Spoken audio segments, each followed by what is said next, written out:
是我终身无法忘却的欺人太甚！不知人类把你们立为了，只是天高地厚的异族们，就拿明月彻，人类的刀太可怕了！都是我，都是我！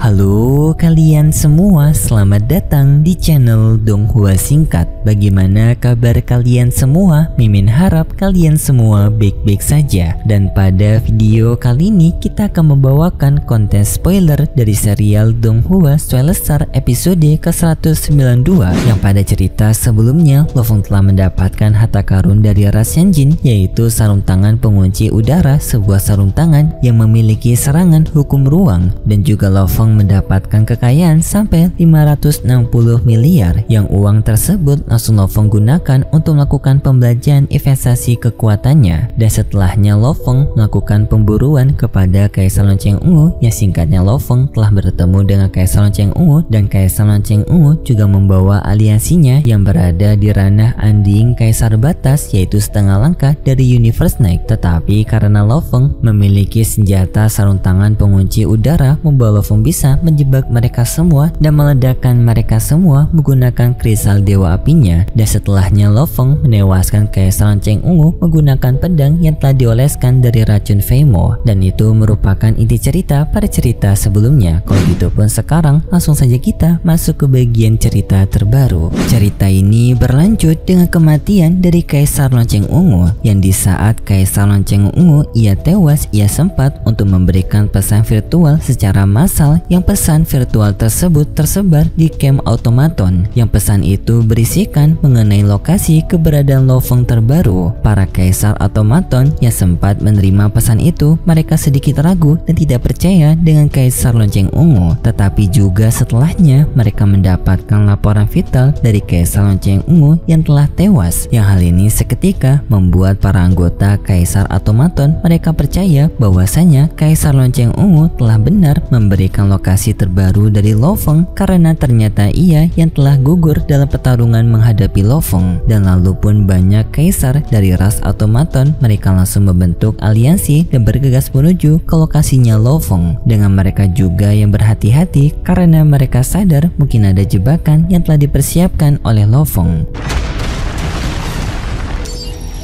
根据内部网络同步的最新，真是怕死的家伙！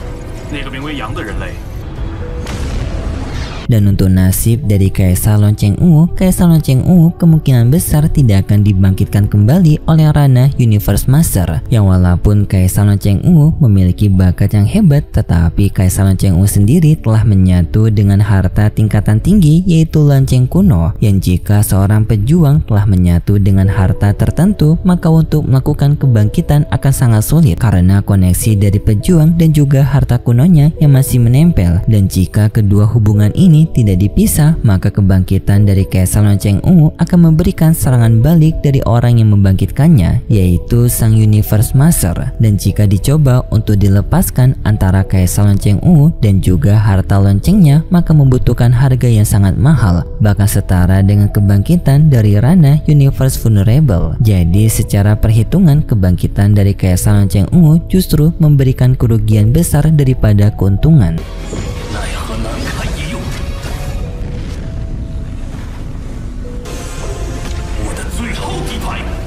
Jadi kesimpulannya, Kaisar Lonceng Ungu tidak akan dibangkitkan. Sedangkan untuk kondisi dari dua Kaisar Batas, yaitu Kaisar Binatang Darah dan juga Kaisar Panah Berat, mereka berdua ternyata masih hidup, tetapi dengan kondisi tubuh mengalami serangan yang sangat parah, yang dimana Kaisar Binatang Darah telah kehilangan 42% energi undyingnya, sedangkan Kaisar Panah Berat kehilangan 59%, dan luka separah ini sangat lama sekali untuk bisa dipulihkan, dan serta menggunakan harta yang sangat mahal.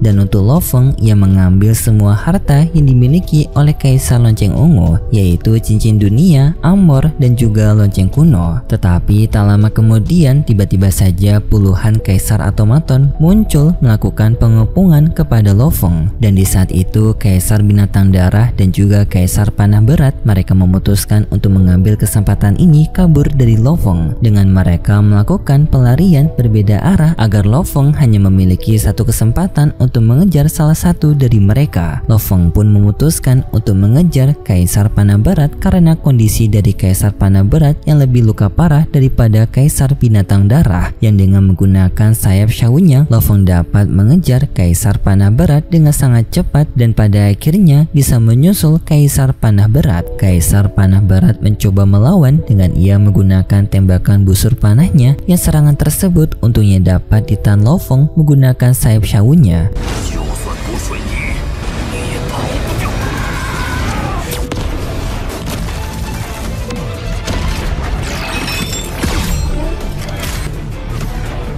Dan lalu Lo Feng menyerang balik Kaisar Panah Berat menggunakan pedang yang telah diracuni oleh racun Feimo. Tetapi Lo Feng secara hati-hati tidak membunuh Kaisar Panah Berat, yang racun itu berhasil bekerja kepada Kaisar Panah Berat yang pada akhirnya membuat ia tidak tewas dan hanya berada di kondisi koma. Dan lalu Lo Feng menyimpan tubuh Kaisar Panah Berat di dalam cincin dunianya. Tak lama kemudian ratusan kaisar muncul tiba di lokasi pertempuran untuk melihat kondisi di sana, dan di sana mereka dibuat kaget karena hasil dari pertarungan itu Lo Feng berhasil mengalahkan 3 kaisar, yaitu Kaisar Lonceng Ungu, Kaisar Binatang Darah, dan juga Kaisar Panah Berat. Hal ini seketika membuat nyali dari para kaisar yang telah tiba menjadi menciut dan mereka tidak berani untuk menghadapi Lo Feng. Mereka memutuskan untuk mundur dan tidak jadi bertarung. Tak lama kemudian adanya 21 kaisar baru, yang kedatangan 21 kaisar baru ini mereka tidak mengetahui situasi yang telah terjadi. Jadi mereka tidak tahu kalau Lo Feng telah mengalahkan Kaisar Lonceng Ungu, Kaisar Panah Berat, dan juga Kaisar Binatang Darah. Dan 21 kaisar baru ini mereka salah mengira. Mereka kira Lo Feng sekarang berada di kondisi terpojok karena berada di kepungan dari para kaisar, yang padahal para kaisar ini mereka tidak mengepung Lo Feng, mereka hanya menonton Lo Feng saja karena mereka takut dengan kekuatan Lo Feng. Tetapi 21 kaisar baru ini mereka salah mengira, dan dari para kaisar tersebut 18 dari mereka maju menyerang Lo Feng. Kaisar tingkatan tinggi maju menyerang Lo Feng, tetapi Lo Feng dengan mudah menggunakan pedang yang telah dilapisi oleh racun Feimo dan juga teknik tebasan bulan dapat menewaskan kaisar tingkat tinggi dengan hanya 1 kali serangan.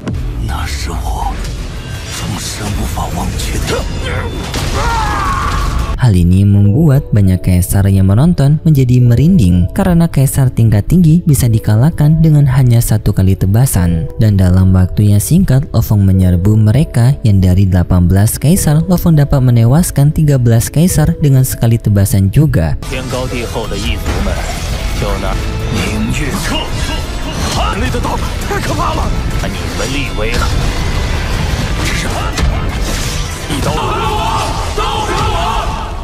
Yang sekarang pun hanya menyisakan 5 kaisar yang selamat, tetapi mereka berlima tidak berani lagi untuk menghadapi Lo Feng dan mereka langsung kabur. Kekuatan Lo Feng yang sangat mengerikan membuat mereka menganggap Lo Feng memiliki teknik tebasan pedang yang sangat presisi seperti ranah Universe Master, ataupun lebih tepatnya pemimpin kota Primal. Tak lama setelahnya lebih dari 200 kaisar kembali bermunculan dengan mereka yang dibuat kaget dengan Lo Feng yang telah mengalahkan 13 kaisar. Beberapa kaisar telah menyadari bahwasanya mereka tidak bisa untuk mengganggu Lo Feng, tetapi beberapa kaisar lainnya mereka masih meremehkan Lo Feng dengan menganggap Lo Feng hanya bisa mengalahkan kaisar tingkat tinggi dan juga rendah. Tetapi secara bersamaan juga mereka sadar Lo Feng hanya menggunakan serangan standar pada pertarungan ini, membuat mereka juga yakin kalau sebenarnya Lo Feng masih memiliki kartu truf lainnya. Lo Feng di sini sudah sadar bahwasanya pertarungan ini akan semakin berbahaya kepada dirinya, jadinya Jadinya Lo Feng langsung menggunakan teknik pengancaman, yaitu Lo Feng yang mengeluarkan kristal dewa apinya yang berada di tingkatan puncak yang sanggup untuk menewaskan Kaisar Batas. Dan Lo Feng sangat yakin jika dirinya menggunakan kristal ini sekarang, maka 90% dari 200 kaisar yang berada di tempat ini akan langsung tewas. Dengan ancaman tersebut, banyak kaisar yang sebelumnya ketakutan membuat mereka semakin ketakutan dan tidak berani untuk menyentuh Lo Feng. Tetapi sebenarnya Lo Feng sama sekali tidak berniat untuk menggunakan kristal itu, karena Lo Feng sendiri hanya tersisa 2 dari kristal dewa api setelah sebelumnya menggunakan 2. Dan apalagi jika Lo Feng menewaskan semua orang di sini, maka kemungkinan besar hal ini akan menimbulkan masalah yang lebih besar di masa depan nanti.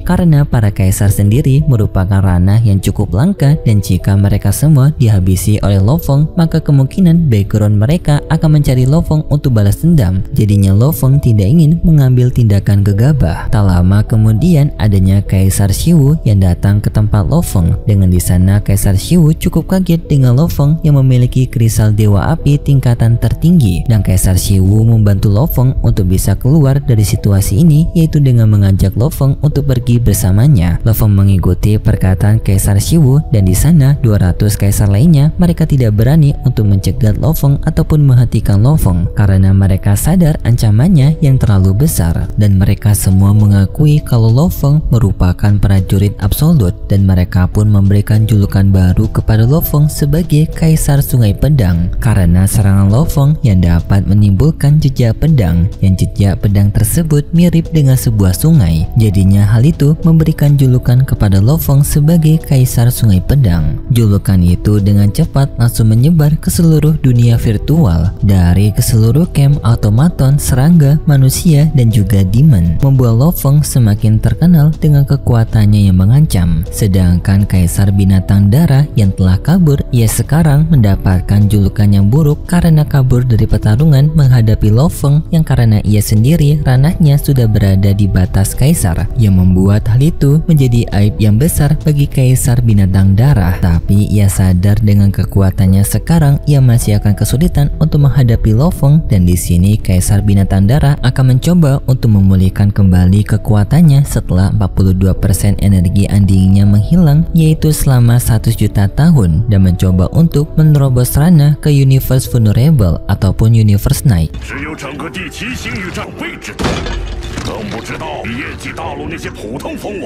Kabar berita itu juga diterima oleh Kaisar Truyan, yang hal ini membuat Kaisar Truyan kaget karena tak disangka Lo Feng telah menghadapi ancaman dari ranah Kaisar Batas, bahkan bisa membuat salah satunya kabur dan juga salah satunya berada di kondisi koma yang telah ditangkap oleh Lo Feng. Master Truyan sudah mulai sadar kekuatan Lo Feng bisa sekuat ini ada hubungannya dengan amornya Lo Feng dan juga pondasi kekuatan Lo Feng yang berasal dari harta Yansen. Tetapi untuk pemimpin kota Primal yang langsung memotong akses dari berita tersebut untuk berita itu tidak semakin menyebar luas karena ditakutkan hal itu akan mempersulit muridnya. Dan juga penguasa kota Primal mulai berpikir apakah Lo Feng telah berhasil untuk menyempurnakan armor Raja Yansen, tetapi secara bersamaan tidak masuk akal karena untuk bisa mengaktifkan armor Raja Yansen maka penggunanya harus bisa mencapai tingkatan kaisar rendah. Setelah berita Kaisar Sungai Pedang yang sempat tersebar luas, sekarang Lo Feng mendapatkan banyak ucapan selamat dari para kaisar lainnya yang memuji kemampuan Lo Feng. Tetapi Lo Feng sendiri ia tidak suka dengan situasi seperti ini. Ia merasa komunikasi yang hanya berisi pujian merupakan sesuatu hal yang mengganggu, membuat Lo Feng pun langsung mematikan alat komunikasinya agar tidak ada yang mengganggu.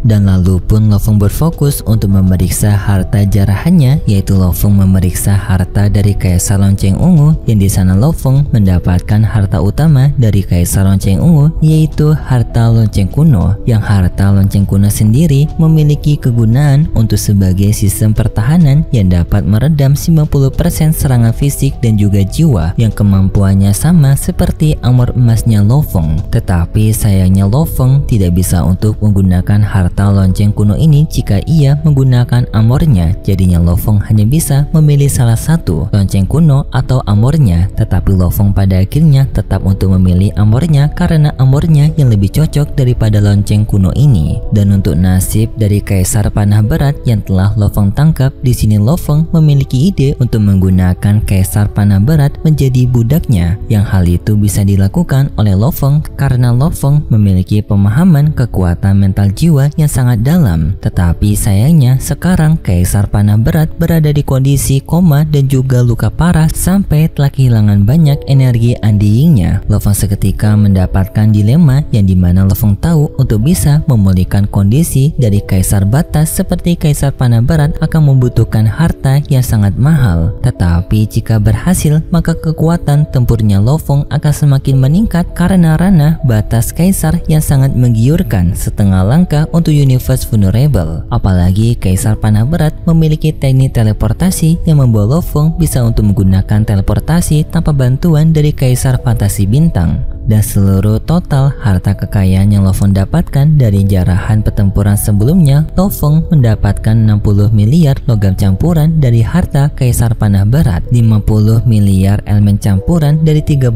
kaisar yang sebelumnya telah ditewaskan, dan Kaisar Lonceng Ungu memiliki kekayaan 120 miliar dan total keseluruhan 230 miliar elemen campuran. Lo Fong yang telah merasakan kekayaan luar biasa sebelumnya, kini Lo Fong merasakan kekayaan yang ia dapatkan dari mengalahkan para kaisar biasa ternyata tidak terlalu menguntungkan, terkecuali jika kaisar tersebut dalam tanda kutip spesial seperti Kaisar Lonceng Ungu yang memiliki harta sampai 120 miliar. Tetapi Lo Fong tahu juga konsekuensi dari pembasmian para kaisar menimbulkan konsekuensi besar di baliknya, karena Lo Fong yang mungkin bisa menjadi target dari para makhluk-makhluk kuat dari setiap anggota ras. Tetapi Lo Fong tetap pada jalannya karena Lo Fong sendiri masih memiliki kartu truf terakhirnya, yaitu bantuan dari kota kekacauan primal. Dan pada situasi ini Lo Fong kembali mendapatkan uang ratusan miliar dan juga memiliki budak tingkatan batas kaisar ataupun setengah langkah Universe Vulnerable atau Universe Snack, yaitu Kaisar Panah Berat, dan lalu senjata lonceng kuno yang harganya tak ternilai. Tetapi Lo Fong masih sangat ragu dengan ide Kaisar Panah Berat menjadi budaknya karena harganya yang sangat mahal jika harus memulihkan Kaisar Panah Berat kembali kekuatannya yang prima. Tetapi untuk pembahasan konten spoiler dari serial Donghua Soulstar episode ke-192 sampai di sini dulu. Kalau gitu pun terima kasih buat kalian semua yang sudah menonton video ini sampai akhir. Jika kalian suka dengan video kali ini, bisa beri like serta subscribe, dan sampai jumpa di video selanjutnya. See ya. 那是我终身无法忘却的欺人太甚！不知人类把你们立为了，只是天高地厚的异族们，就拿明月彻，人类的道太可怕了！都是我，都是我！